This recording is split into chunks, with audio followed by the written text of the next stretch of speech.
Bienvenidos a nuestro podcast La Biblia en un año, episodio 91. El tema de hoy, sigue a Jesús.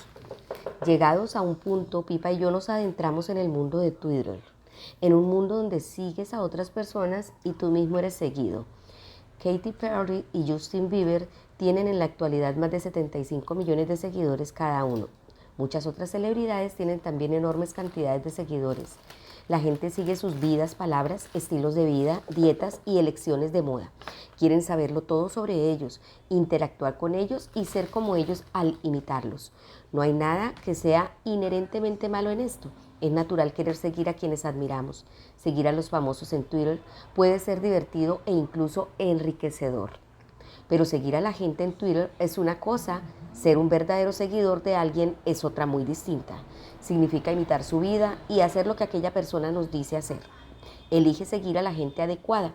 Al contrario que en Twitter, a quien sigas es algo verdaderamente importante. Por ejemplo, millones de personas siguieron a Hitler, Stalin y Pol Pot. Todavía hay millones de personas que siguen a dictadores, malvados, terroristas y líderes de pandillas. Alguna gente se muestra escéptica respecto a la tradición y las instrucciones y no saben a quién seguir. Los modelos tradicionales, que con frecuencia eran apoyados por nuestras familias o provenían de ellas, en cierta medida se han quebrado.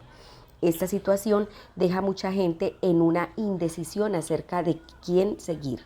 Jesús dijo en muchas ocasiones, sígueme. De toda la gente que jamás haya vivido, Jesús es quien tiene el número mayor de seguidores. Más de 2.400 millones de personas profesan seguir a Jesús en el mundo de hoy. Los seguidores de Jesús quieren conocerlo y ser como Él. En cada uno de los pasajes de hoy vemos algo de lo que significa seguir a Jesús. Vamos a leer Salmos capítulo 40 del 1 al 8. Salmos 40 del 1 al 8. Vamos a leerlo en la PDT, que es la palabra de Dios para todos. Al director, canción de David, una canción nueva. Yo confié sinceramente en el Señor y Él escuchó mi oración. El Señor me sacó del pozo de la destrucción, me sacó del barro y del lodo, me puso los pies en la roca, en tierra firme, donde puedo andar con seguridad. Él puso una canción nueva en mi boca, una canción de alabanza a Dios, cuya mucha gente verá lo que Dios ha hecho y lo alabará. Se llenarán de confianza en Él. Afortunado el que confía en el Señor y no busca ayuda en dioses falsos. Señor Dios nuestro, tú has hecho muchas maravillas, tienes planes maravillosos para nosotros, eres incomparable, no me alcanzan las palabras cuando intento contar tus maravillas. Señor, tú me has hecho entender que en realidad no esperas sacrificios ni ofrendas, en realidad no pides sacrificios para borrar el pecado. Así que dije, mírame, aquí estoy, listo para hacer lo que está escrito de mí en el libro. Dios mío, deseo que se haga tu voluntad.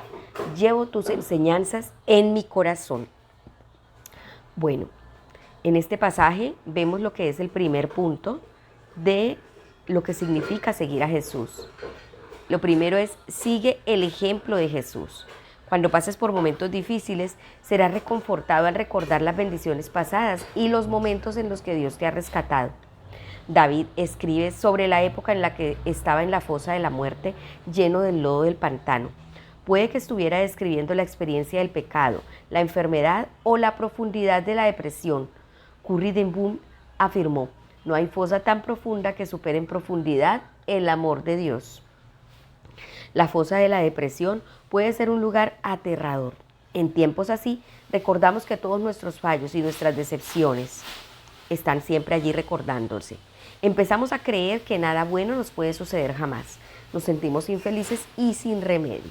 Empezamos a pensar que nunca superaremos nuestros problemas para cumplir el llamado de Dios en nuestra vida.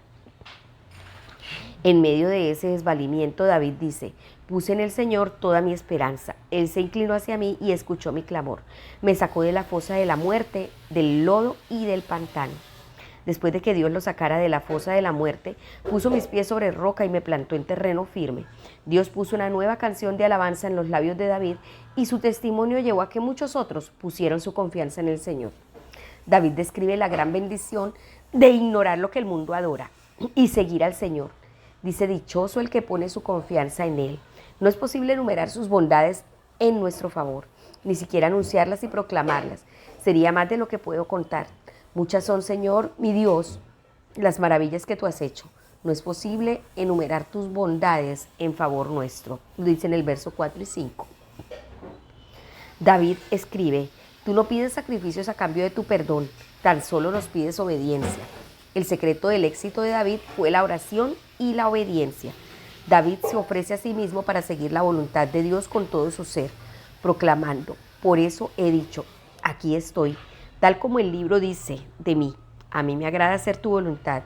Dios mío, llevo tu enseñanza en mi corazón.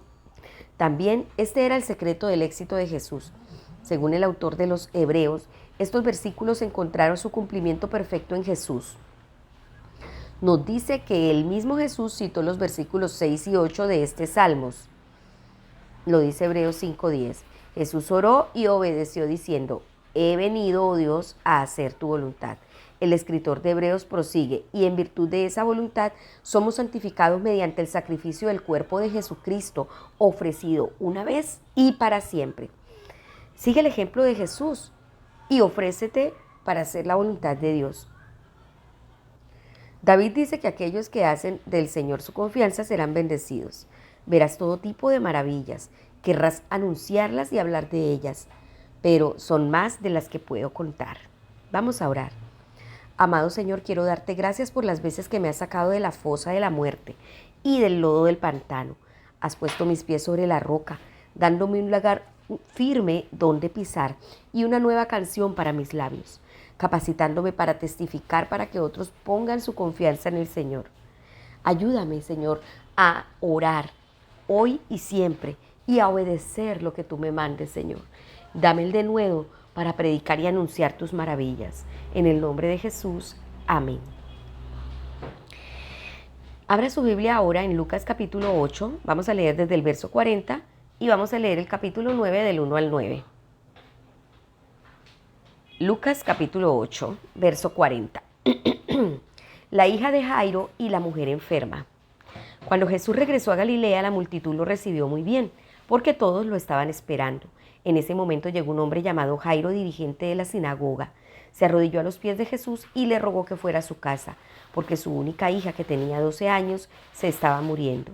Toda la gente apretujaba a Jesús al ir hacia la casa de Jairo. Había allí una mujer que llevaba 12 años sufriendo de flujos de sangre. Había gastado todo su dinero en médicos, pero ninguno la había podido sanar. Ella se le acercó a Jesús. Ella se le acercó a Jesús por detrás, le tocó el borde de su manto e inmediatamente dejó de sangrar. Entonces Jesús dijo: ¿quién me acaba de tocar? Todos dijeron que nadie y Pedro le dijo: Maestro, toda la gente a tu alrededor está empujándote y apretujándote. Sin embargo, Jesús insistió: alguien me tocó, sentí que salió poder de mí. Cuando la mujer vio que no se podía esconder, se acercó a Jesús temblando y se arrodilló a sus pies. Todos escucharon explicar por qué se le había tocado y cómo había sanado al instante. Entonces Jesús le dijo: hija, tu fe te ha sanado, vete en paz. Mientras Jesús decía esto, vino alguien de la casa del dirigente de la sinagoga y le dijo: tu hija ha muerto, no molestes más al maestro.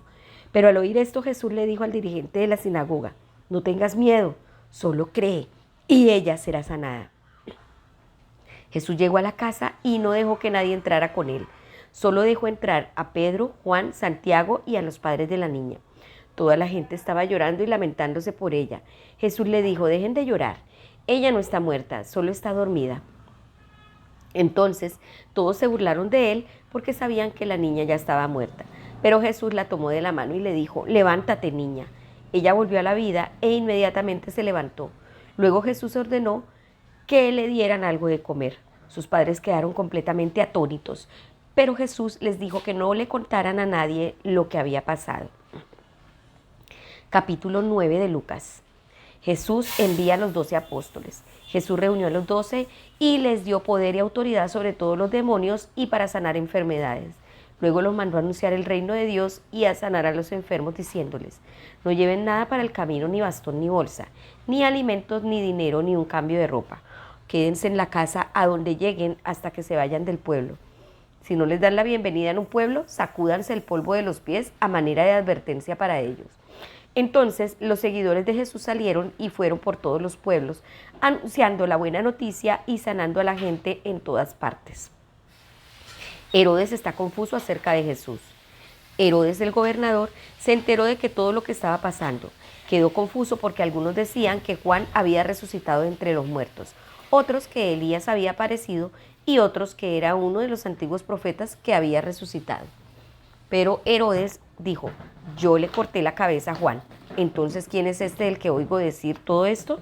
Y trataba de ver a Jesús. Vamos a ver entonces el segundo punto. Sigue las instrucciones de Jesús. Jesús no tenía redes sociales, capacidad de difusión, pantallas grandes o tan siquiera un simple micrófono con el que emitir el mensaje.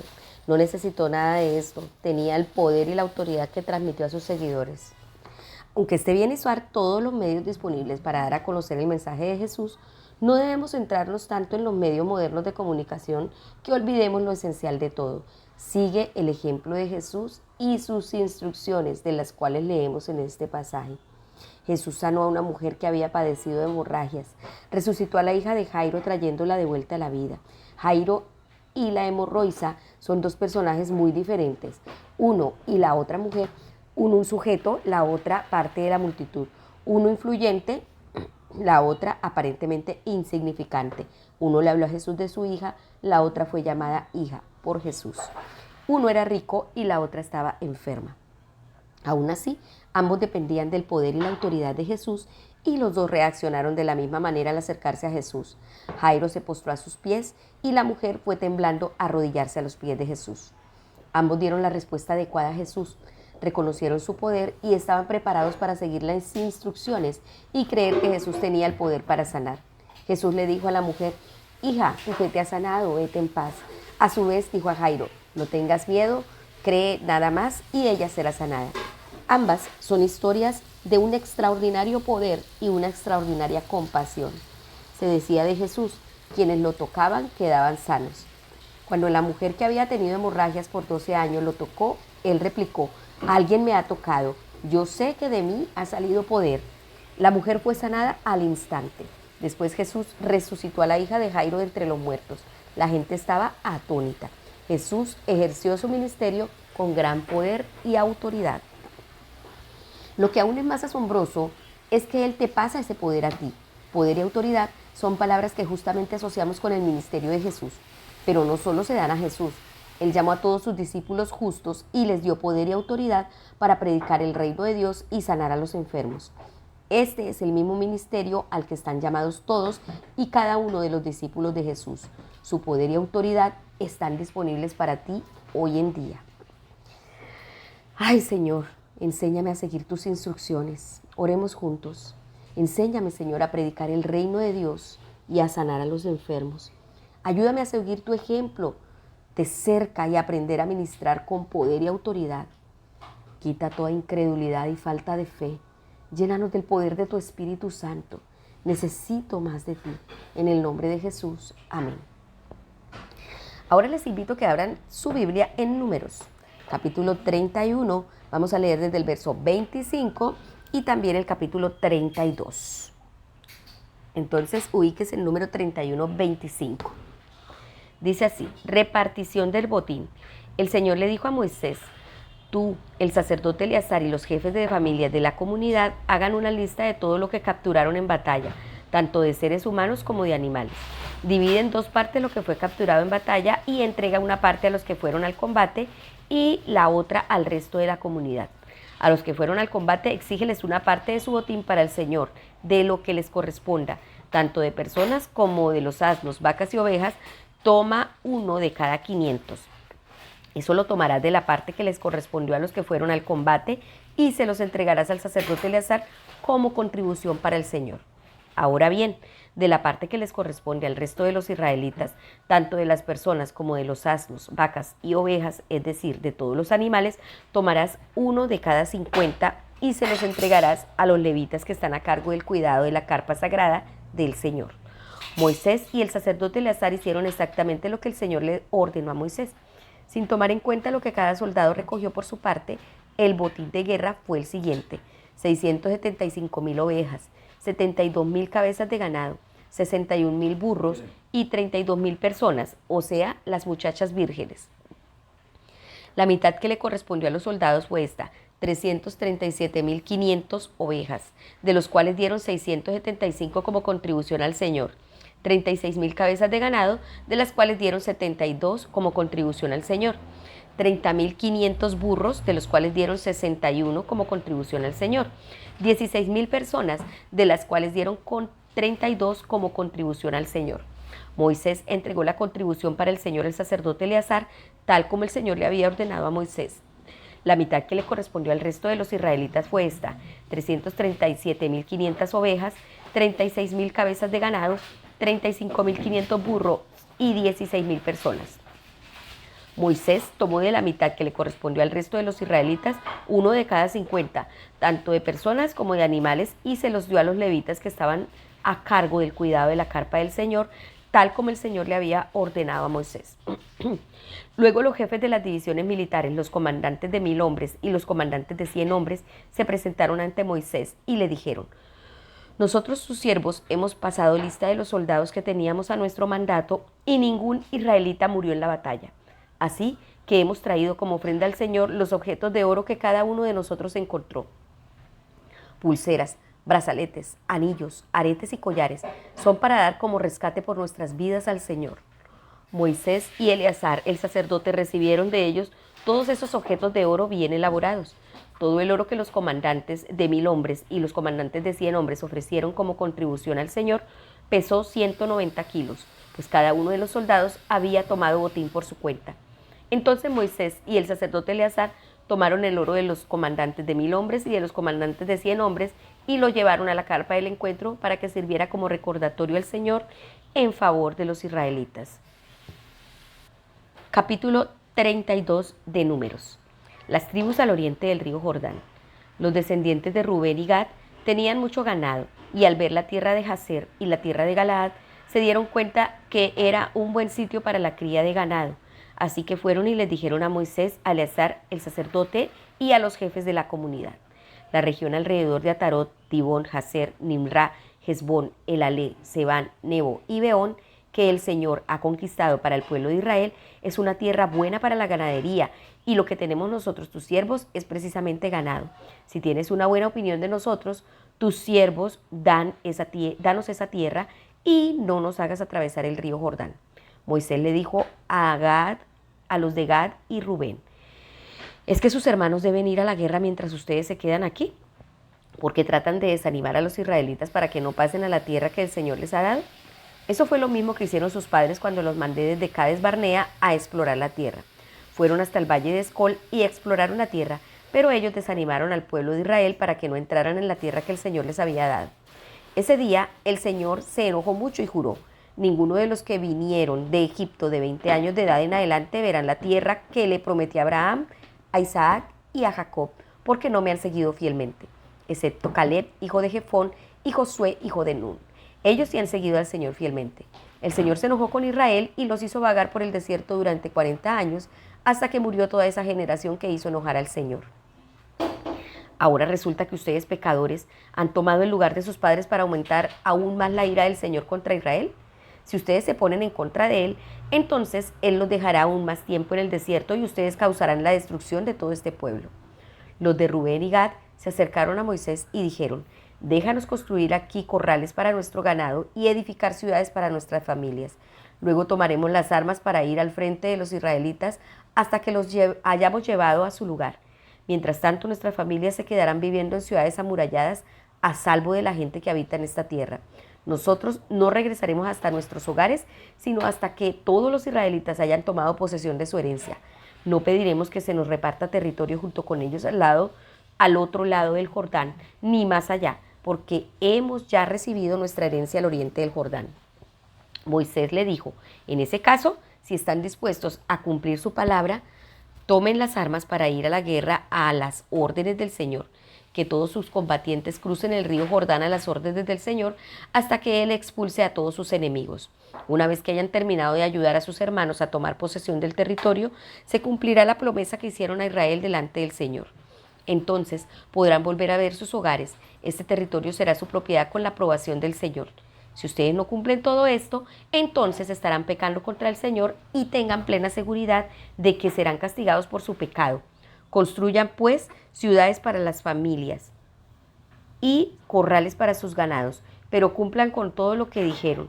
Los de Gad y Rubén le dijeron a Moisés: sí, Señor, haremos tal como tú nos ordenas. Nuestros hijos, mujeres, ganados y todos nuestros animales se quedarán aquí en las ciudades de Galaad. Nosotros, tus siervos, cruzaremos el Jordán armados para la guerra, a las órdenes del Señor, tal como tú dices. Luego Moisés dio estas órdenes al sacerdote Eleazar, a Josué hijo de Nun y a los jefes de las tribus israelitas respecto a los de Gad y Rubén. Moisés dijo: si los de Gad y Rubén cruzan el Jordán con ustedes y van a la guerra a las órdenes del Señor y conquistan el territorio, entonces les darán posesión la tierra de Galaad. Pero si los combatientes de ellos no cruzan con ustedes para hacer la guerra, entonces les darán un territorio entre ustedes en la tierra de Canaán. Los de Rubén y Gad respondieron: nosotros, tus siervos, haremos tal como el Señor ha ordenado. Cruzaremos armados a las órdenes del Señor a la tierra de Canaán para la guerra, pero nuestra herencia estará al oriente del Jordán. Así que Moisés les entregó el reino de Sihón, rey de los amorreos, y el reino del rey Og de Basán a las tribus de Gad y Rubén, y a la mitad de la tribu de Manasés, hijo de José. Le dio la tierra con sus ciudades y el área alrededor de ellas. Entonces los de Gad reconstruyeron las ciudades de Dibón, Atarot, Aroer, Atarot, Sofán, Jazer, Yocbea, Bet-Nimra y Bet-Arán. Las fortificaron y construyeron también corrales para su ganado. Los de Rubén construyeron las ciudades de Esbón, Elalé, Kiriatayim, Nebo, Baal, Negom, cambiándoles algunos nombres, y Simá. Ellos le colocaron nombres nuevos a las ciudades que reconstruyeron.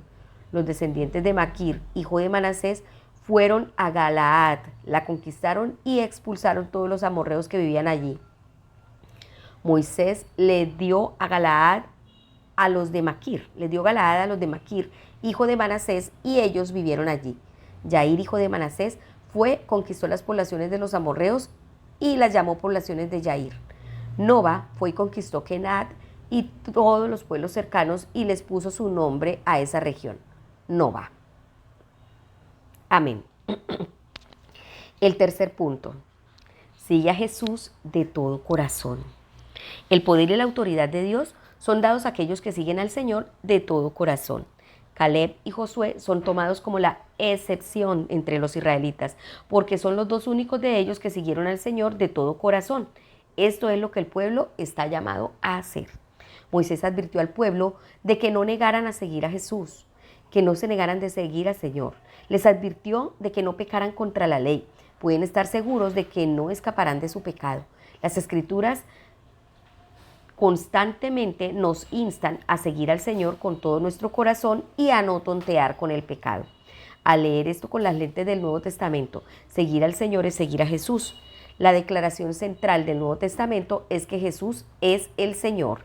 Les invito a leer también Romanos 10:9, allí cuando estén en su casa. En estos pasajes vemos todo lo que está a disposición de aquellos que siguen a Jesús de todo corazón, ponen su fe y su confianza en Él y se ofrecen para hacer su voluntad. Esto es aquello a lo que estás llamado.